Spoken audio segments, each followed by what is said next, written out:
Welcome to Innovations and Breakthroughs with your host, Rich Goldstein, talking about the evolutionary, the revolutionary, the inspiration and the perspiration, and those aha moments that change everything.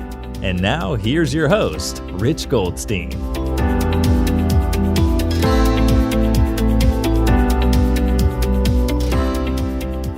Rich Goldstein here, host of the Innovations and Breakthroughs podcast, where I feature top leaders and the path they took to create change. Past guests include Rich Golzari, James Thompson, and Kevin King. This episode is brought to you by my company, Goldstein Patent Law, where we help you to protect your ideas and products. We've advised and obtained patents for thousands of companies over the past 26 years. So if you're a company that has software, a product, or a design you want protected, go to goldsteinpatentlaw.com, where there are amazing free resources for learning about the patent process. And you could email my team at welcome@goldsteinpc.com to explore if it's a match to work together. You could also check out the book I wrote for the American Bar Association that explains in plain English how patents work. It's called the ABA Consumer Guide to Obtaining a Patent. I have here today Kian Golzari. Kian connects the dots between having a product idea and having a manufactured product actually in your hand. Kian is one of the world's leading experts on sourcing. He's personally visited over 500 factories and sourced over 2,500 products. Kian has had products manufactured for brands such as the NBA, the United Nations, and the Olympics, as well as for big box retailers and Amazon sellers. He's an international speaker, and he has mentored hundreds of entrepreneurs as they design, develop, and manufacture their products. It's my honor to welcome my friend, Kian Golzari. How's it going, Rich? Thanks very much for having me. Pleasure to be here, and happy to be on the show. Yeah, my pleasure. My pleasure. I mean, we met a couple of years ago. We were both speaking at Silicon, actually in the same kind of module, like the same 1 hour session. I think I went first, and then you went right after me. That was right. Yeah. And that was the first time we met, and I actually really wanted to listen to your presentation, but I think I was a little bit nervous because it was my first time getting on like a big stage, and I was trying to listen. I was like, "This is a lot of value here," but at the same time, I'm trying to like get ready in my mind as well. But no, that was a really fun trip, and glad we got to connect there. Yeah, me too. And it's tough. I mean, because when you're about to speak, even if they're going around the circle asking everyone a question, like even if you're in a small group, like it's almost impossible to listen to everyone else's answer because you're thinking about what you want to say, what you're going to say when they get to you, right? Yeah. So when you're next up to speak, it's almost impossible to listen to another speaker. So, next time I want to say. For sure. And that's interesting. So that was one of the first times you were speaking in front of a group like that. But I know since then you've spoken at so many different events that I've been at. It's like we met then, but then we were at probably 20 events after that until things shut down this past spring. Yeah, absolutely. Once you get in the speaker circle, doing like the events and the podcasts and the webinars, it's fun to go around the world and connect with different audiences and different networks and really just try and add as much value as you can. And so happy to do that here as well today. Yeah, no, absolutely. That's great. And just a little further personal note there too. So we've kind of known each other for a couple of years now. And then I recently had Zach Benson on the show, and I was asking him, who else do you think would be a great guest for this? And he mentioned you, and I was like, of course, Kian's my friend. Like why didn't I think of that?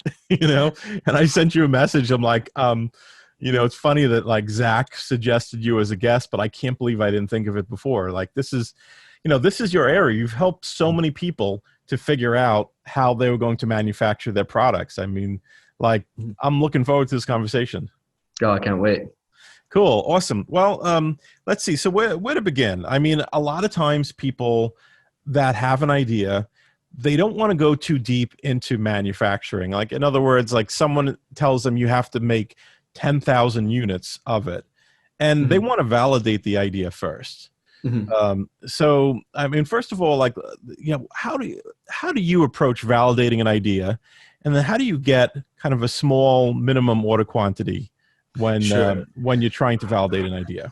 Yeah, I mean, that's a great question. And, everyone's got their own different methods. Some people rely heavily on like the keyword research for validating their ideas. And some people are just very, very brand focused, that they know their audience so well that they don't even like look at the keyword research. They know that they're developing a product of value for their audience. And that's kind of the way that I like to do it in the brands that I work with. I like to develop products for the audience, and I know that when we bring that product out, that the audience are going to like it. But you still have to work with the manufacturer in order to get a low minimum order quantity, as you said, to trial that item first. And it's not always necessarily, oh, let's just get the smallest order quantity we can. But if you're working with a new supplier, you want to validate that they can manufacture to the quality standards that you require, that they ship on time, that they pass the inspection, that it passes through customs. Okay, all these little tests you have to pass. And then once they go through that and everything goes smooth, then you can go back and place larger orders.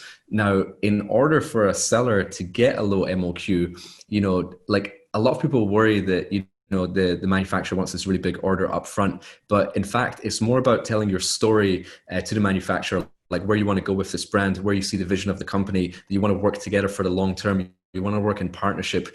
Because suppliers aren't thinking, right, how much money can I make from this customer on this order? They're thinking about how much money can I make from this customer over the next 3, 5, 10 years. And as long as you show that you have like a long-term vision for this product, long-term vision for your brand, then they're willing to support you to hit the MOQ on the first order. Now, it almost sounds like it's not that they're necessarily focused on the long term. But what you want to do, it sounds like, is you want to focus them on the long term. Like they might be thinking about what am I going to make on this order until you shift their focus to the long term. Exactly. And it's so important to open up that communication with them, because a lot of people who have been trained to, order products from China from whatever courses that they've taken, just kind of open up with a very generic message of, hey, what's your price? What's your MOQ? What's your fastest delivery time? But in fact, if you're new to the game and you want to do like, I don't know, yoga mats or something, you can open up your message to the supplier to say, hey, I've been a yoga instructor for the past 10 years. I have my own yoga studio. I work with the top influencers in this space. I'm a product practitioner. I use the products myself. I come up with a lot of new ideas. So you're telling the supplier that this is a good customer to work with, and this is a customer who's going to order for the long term, not just someone who's trying to make a quick buck online. So it's very, very important to tell your story. And then the other thing is that one way you can get around the MOQ is really just asking the supplier, what materials are you holding in stock? Because quite often a high MOQ can result from you wanting like a custom Pantone color or a custom pattern for your brand. And because it's a custom one, they have to go and, get the minimum yardage from the fabric mills, which is normally 1,500 yards. But if you say, okay, like that MOQ is too high, what materials do you have in stock? And they might say, okay, well, we've got this red, we've got this orange, we've got this purple. Okay, cool. Well, that's close enough to the purple that I wanted. So can we do 300 pieces of this one? But a lot of people don't even ask the supplier, what are they holding in stock? So this is a way you can get a slightly lower MOQ as well. And as well as, when you're searching on Alibaba as well, when you search on the left side, it lets you select the number of employees they have in the factory. And I've always found, I've worked with factories which have got 50 employees, and I've worked with factories which have got 1,000 employees. But normally when you want a lower MOQ, it's a lot easier to do it with a factory which has got a less number of employees, because they're a lot more flexible and they're maybe quite small as well. And they want to grow with you as a customer. But a factory which has got 1,000 employees is going to be very, very strict in their processes. They're going to be very diligent. They're going to be very systemized, and, doing a low MOQ is not really within their interest. So you can kind of see who's more willing to do it as well, based on the number of employees they have in their factory. Got it. Yeah, no, it's very, very interesting. And I see, it looks like an Olympic torch behind you. Like I've got the school torch right here. Yeah. So in 2012, so this is the torch from the London 2012 Olympic Games, and that's the top where it was lit. And there's where you light the torch, but it's been sealed now, so it can't be lit. But we were the first family business to be awarded the London 2012 Olympics license. So we manufactured like 9 different categories of product for the Olympics. And because of that, my brother got to run with the torch when it came through Scotland right before the games in 2012. So I just stole the torch, and I've got it in my studio now. Wow, that's amazing. Yeah, it was a lot of fun. Yeah, and one of the benefits of doing stuff with bigger brands and bigger entities like the Olympics, so one of the best things about that was that not only were we doing products under license, but a lot of the promotional partners, associated with the Olympics, like Coca-Cola, BMW, Panasonic, EDF Energy, Boston Consultancy Group, they were advised to buy products from the official partners, the official suppliers and official licensees of the Olympics, which was us. So like all of a sudden, and I was kind of thrown into the deep end because I started working in manufacturing when I graduated from university in 2010. I went straight to China, learned all the stuff. And then it was my family business and my brother who won the license. And then they said to me, like, okay, do you want to take charge of the manufacturing? Went to China, and then all of a sudden, because we were doing the production like a year and a half before the Olympic Games for all the products and stuff. Like literally just finishing university, going to China, I was getting emails from like Coca-Cola, Panasonic, BMW being like, okay, we want 200,000 of these torches. We want these leather wallets for the tickets. And it was just like, just thrown into the deep end. But that was the best way to learn for me, to be honest. And I had so much fun doing it. And the best thing was that during the Olympics, we got to go to like a lot of the events, like the 100-meter finals and the basketball and stuff like that. But walking around the Olympic Park and seeing a lot of people purchase your products that you developed a year and a half ago in the stores and wearing it around the park, like as a family, like it was just the most amazing feeling. Yeah, it's like you won the gold. Yeah, exactly. The product sourcing gold. Yeah. But that's so cool though. Like you basically had Coca-Cola calling up saying, hey, Kian, we hear you're the sourcing guy for all of us. Yeah, that was nice. That's awesome. So you used to do a lot of your sourcing or show people how to do quite a bit of sourcing through the Canton Fair, which has been kind of diminished since the pandemic began. Yeah. And I think you were telling me that lately Alibaba has been a way to get even custom products sourced, where, I mean, a lot of times people think of Alibaba as being the place where you go to get when you want a common product, something that already exists, and you want to just find a company that can sell you 10,000 of them.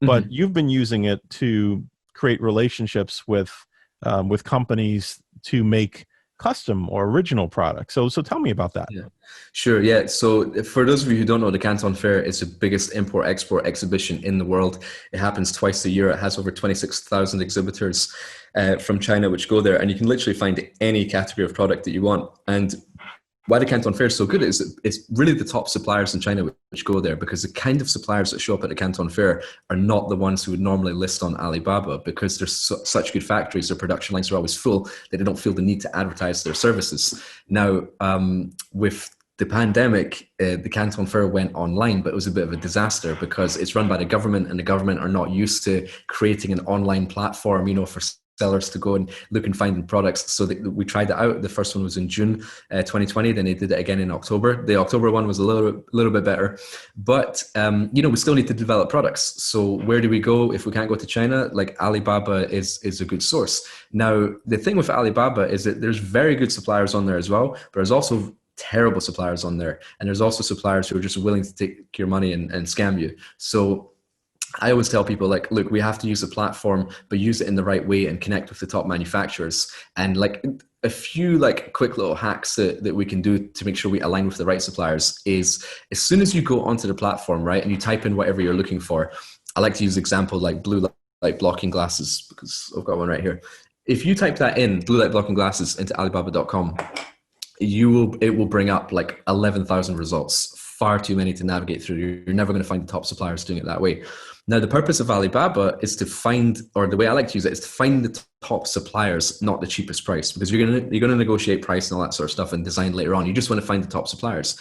So on the search bar where it says products, I change products to suppliers, and then I press search. And then it changes the results to maybe like 700 suppliers now. And then you can select trade assurance and verified. Trade assurance just means your payment is protected by Alibaba, the platform. And verified is that the supplier is who they say they are. So if they say they've got this certain certificate, they actually have it. If they say they have 200 employees, it's actually been verified. So now the search volume goes down to like maybe 200 suppliers.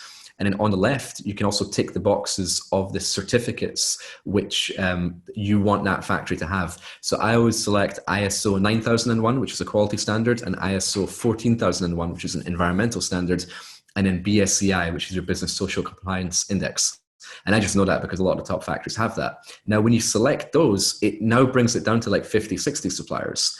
And then after that, what I like to do is the city where the factory is located is normally the first word in the company name. So I want to see, right, what is the area that specializes in blue light blocking glasses? And if you go through this search, while you're listening to this podcast, hopefully you're not driving and you pull over or you're behind a laptop, you'll see that a city called Wenzhou appears very frequently. Wenzhou, and then occasionally there's an outlier city. So now I know, okay, these are the factories which are located in the area which specializes in this product. They have the certificates that we need. They have my payment is protected. The supplier has been verified. And then I like to take it a step further by Alibaba also tells you the number of years they've been on the platform. Now, as we know, Amazon in the e-commerce space for sellers has become popular maybe in like the last 5 years, right? So I'm looking for suppliers who've been on the platform for 5+ years. And you'll find some suppliers which have been there for 10 years, 9 years, 8 years. And that's great because they're the ones who were on the platform before selling on Amazon got popular in China or other parts of the world as well. So they're the ones who have been there. And then from there, you find 10 factories. I click on the profile. And when you hover over products, it shows you the other products that they specialize in. And it will say kids glasses, ski goggles, reading glasses, blue light blocking glasses. So great, this is a factory that specializes in glasses. But if I hover over products and it tells me fidget spinner, iPhone cable, ski gloves, I'm like, well, they're just looking to sell hot products and not specialist in this item. So I kind of go through that process and now I've aligned with the specialist manufacturers related to this product. And now I feel a lot more comfortable dealing with this supplier to share my ideas, to tell them about my new designs, my new concepts, because these suppliers are used to working with top companies anyway, so they wouldn't dare risk stealing your idea to lose the type of clients that they actually have. They don't want to spoil their reputation because obviously they have long-term customers. Exactly. But the interesting thing about Alibaba is more and more so these suppliers are appearing on the platform now based on the Canton Fair not really being around in the last year, and we don't really know when it will come back. So the quality of suppliers is improving, but it is important to follow that process to make sure you align with the right manufacturers. And then after that, you can be more comfortable sharing your ideas and sharing what you're working on. I like to personally develop what I call a specification sheet or a spec sheet. Some people call it a tech pack. And I just basically have all the images or screenshots of improvements that I maybe have seen on other products. And I put it on one PDF document with either the supplier's product or a product that I have in mind, and just kind of write bullet points around it. I'm no designer. I've got designers in the office, but I either hand sketch or write on a document what improvements I want to make to the product so they fully understand it. And then they can take it to sample stage on their side. And then I can improve the samples, send it over, I'll make some comments, and we can start developing products that way. Great. Yeah, no, that's amazing. And I mean, it's a way to find the manufacturers that really are specialized in a certain type of product, and the ones who have the best reputation and that have where it's been verified that they're telling the truth about what they say about the company, about the certifications they have, the size of the company, etc. Now, what are some things that you'd suggest for further protecting yourself? I know some clients, for example, when they're working with a manufacturer, they take the molds after the production run is done. So what are some examples of things that you've discovered that help to kind of keep the honest manufacturers honest? Yeah, this is such an interesting topic because I think everyone's got slightly different opinions of it. And I feel that whenever someone develops a product or they want to source something, they kind of treat that product like it's their baby. They're so protective of it, right? And I always tell people you have to take a step back and ask yourself, are you really developing and sourcing and manufacturing something of innovation? Because if you are, then you need to protect it. But the nature of this industry and what a lot of people do is they take a concept that already works and they slightly improve it by changing the size, changing the shape, changing the pattern, adding a waterproof coating. You've not really innovated. So in that situation, I would say that the protection, the legal protection of your product is not so important. But hey, if you develop the new hairdryer or something like that it has technology which requires protection, then by all means protect it. And the first go-to is a lot of people always ask well, what if my manufacturer steals my idea? And I kind of tell people like your manufacturer is kind of the last person you need to worry about because they are your long-term partner in this project. I would be more concerned about a competitor purchasing your product and sending it to another supplier, and a supplier that you don't know copies your product. And for that reason, like a lot of people say like, oh, I'm not going to show this product to a supplier until they sign an NNN or an NDA document. And I'm like, well, your first port of call should be to protect your product in the market that you're selling it in. So if it's either a design patent or a utility patent, you want to protect that to make sure, first of all, no one can legally copy your product. And if they do, you can legally take them off sale because you have that protection in your market. And then after that, if you want to protect yourself in China, I always say that like, if you really want to protect yourself in China, you have to be willing to go to like, to court or to a higher power. And in China, that is extremely difficult and it's extremely challenging.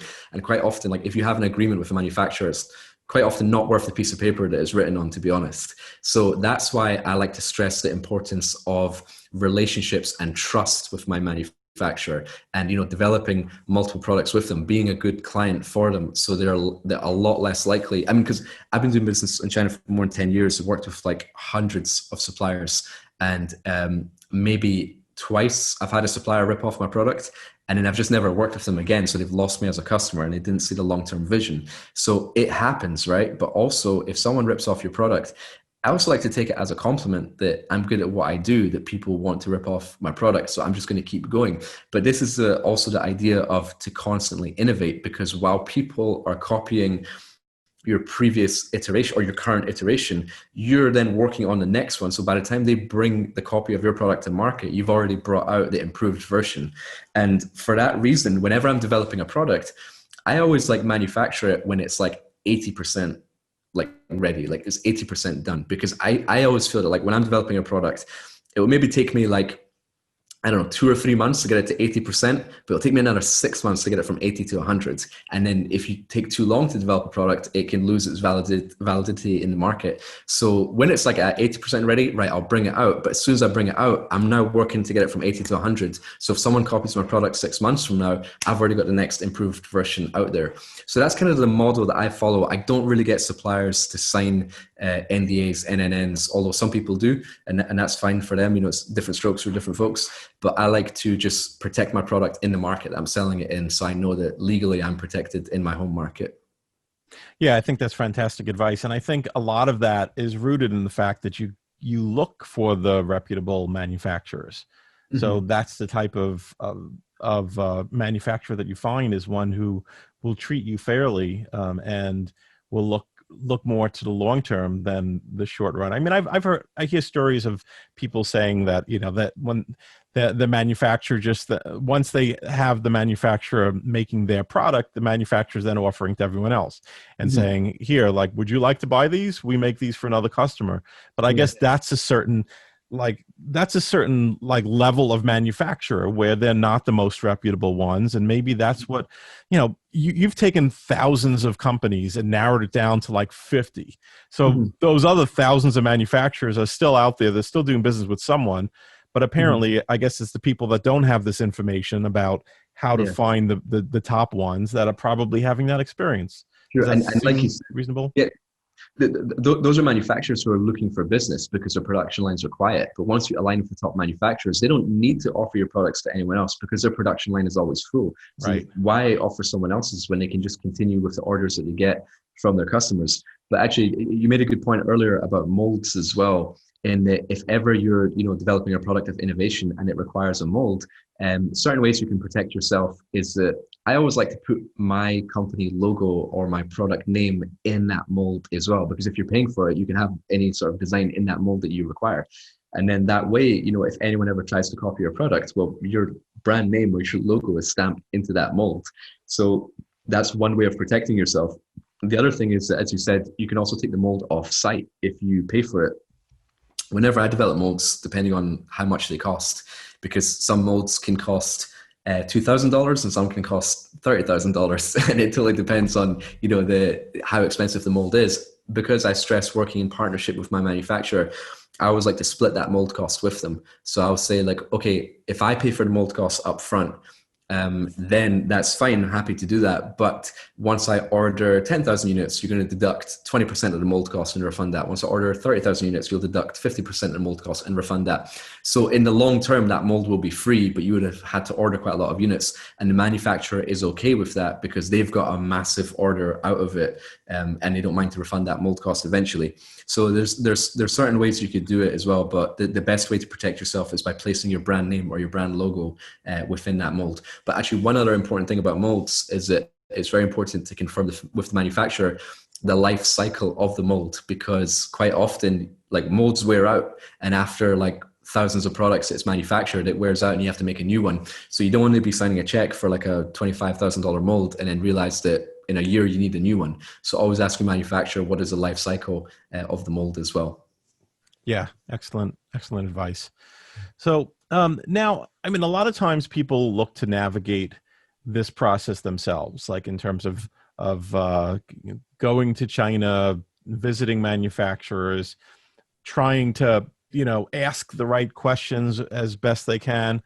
But then there are also people that realize like, hey, I'm not an expert in this, and there's a lot on the line for me here in getting this right. So they work with a sourcing agent. So tell me like what that's like, or like really what's like if you're going to work with a sourcing agent, like what should you ask them in order to know that it's a fit? Yeah, they're the right ones to work with. Yeah, that's a great question. And like, I've kind of got maybe like 7 important questions that I would like to ask a sourcing agent before deciding whether to do business with them or not. And like, hey, like sourcing agents are great for people who are specialists in like maybe ManyChat or marketing or PPC, and maybe they hate the ordering process and you just want to outsource that. Fair enough. I always stress it's very important to handle that stuff yourself, because of the relationship is so important with your manufacturer that you want to be in control of that relationship.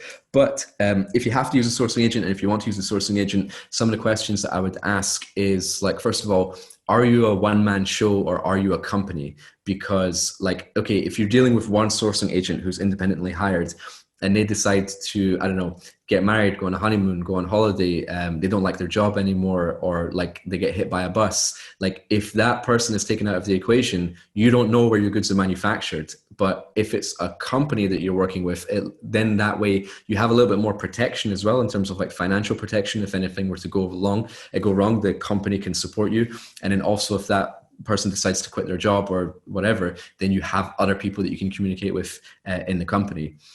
Then I also like to ask, like, how many years have you been a sourcing agent? And kind of this Alibaba example that we talked about, I'd look for a minimum of 5, because I wouldn't like to work with a sourcing agent who's just seen recently, oh, hey, there's a lot of money to be made in this Amazon game. There's a lot of sellers. Let me jump in and let me just, I'll go on Alibaba and look for them and I'll just add on 5 or 10% margin. So I want to know, like, how long have you been a sourcing agent?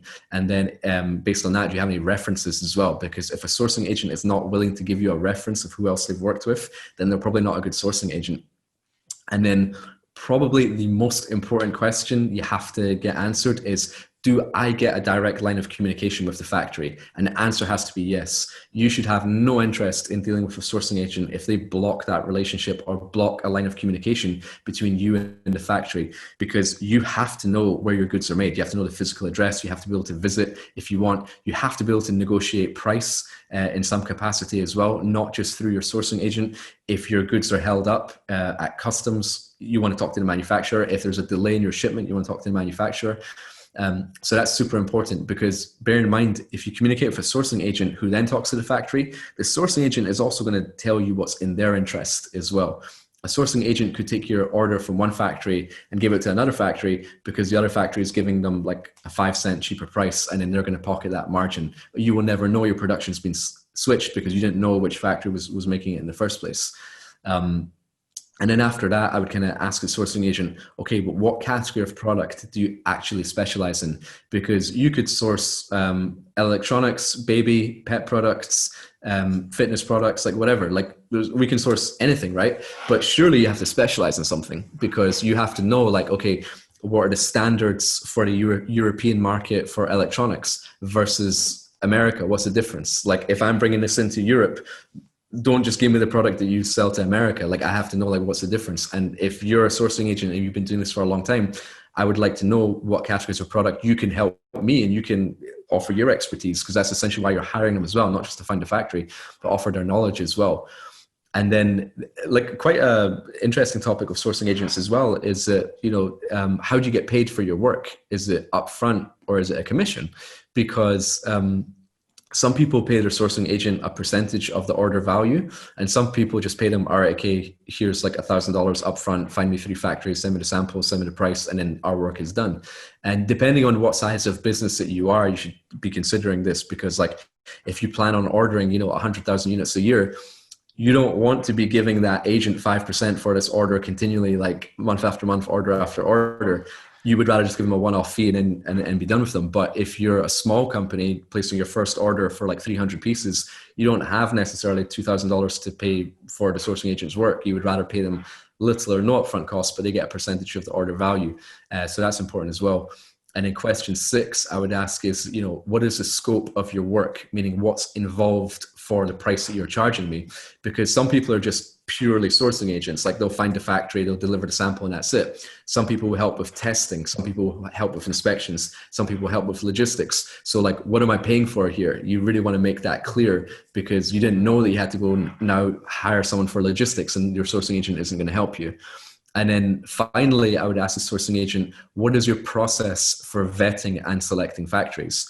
Because if they say, I've been working with these factories for like 10 years, then great. Or I've been going to the Canton Fair for the last 15 years, then great. But if they were like, I was just going to search on Alibaba, well, I can do that myself. Thank you very much. So, it's, you want to ask them really what is their process as well. That's fantastic. I mean, that's really useful information. And I know you recently created a YouTube channel, or you've been focusing on that channel lately.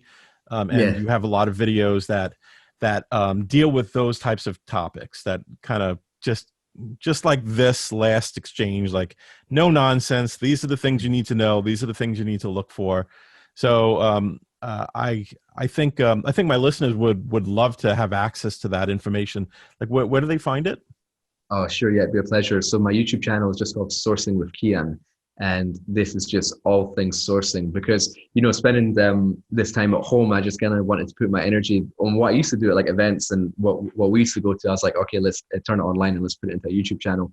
So I've got videos on like, how to get a low MOQ, as we talked, how to work with sourcing agents, how to navigate the online Canton Fair, how to order your first sample, freight, logistics, how to navigate Alibaba, and then any other sourcing platforms that become available. So yeah, I tend to put out videos every couple of weeks, and that channel is just called Sourcing with Kian, and it's grown quite large. And that's Kian, Kian. And I'll film it here in my studio, and I love that so far. And I've got a Facebook group of the same name, also called Sourcing with Kian as well. So the two communities just kind of bounce off each other, which is quite cool. People just ask me what type of videos they want, and then I just make it. So it's quite fun. Got it. So if people want to find out about you or get in touch with you, the best way to go about doing so is the YouTube channel, the Facebook group, or what? Sure. Yeah, that's great. And then I've got a couple of other ones as well. So I'm quite social on Instagram, where I'm just Kian_JG. That's J for John, G for golf. And I'm quite active there as well. And then I'll give out my email address. But it's funny, sometimes when I do this, you get a lot of emails. So if there's a delay in the reply, then apologies. But I've got an email. Be respectful, people. But I've got an email which I help people with sourcing, and that's just k@sourcingwithkian.com. And if you've got an inquiry, or if you want to work together, or if you want to look over something, feel free to connect with me there as well. k@sourcingwithkian.com. Cool. I'm writing it down. I don't think I had your email address either. Now I know how to get a hold of you all the time. Yeah. Other than through Facebook. Awesome. Well, look, this was so interesting and so informative. I really appreciate you taking the time to stop by the show and share everything that you did. So thanks so much, Kian. Oh, Rich, it's been an absolute pleasure. And if you ever want me back on, happy to jump on at any time as well. And thanks very much for, creating this amazing community, this amazing platform, the podcast. I'm sure so many people have got value from all the episodes that you put out. So keep going. Yeah, my pleasure. And I certainly would love to have you back anytime. So let's do that. Awesome. Rich, thanks very much. Take care. Thanks for listening to Innovations and Breakthroughs with your host, Rich Goldstein. Be sure to click subscribe, check us out on the web at innovationsandbreakthroughs.com, and we'll see you next time.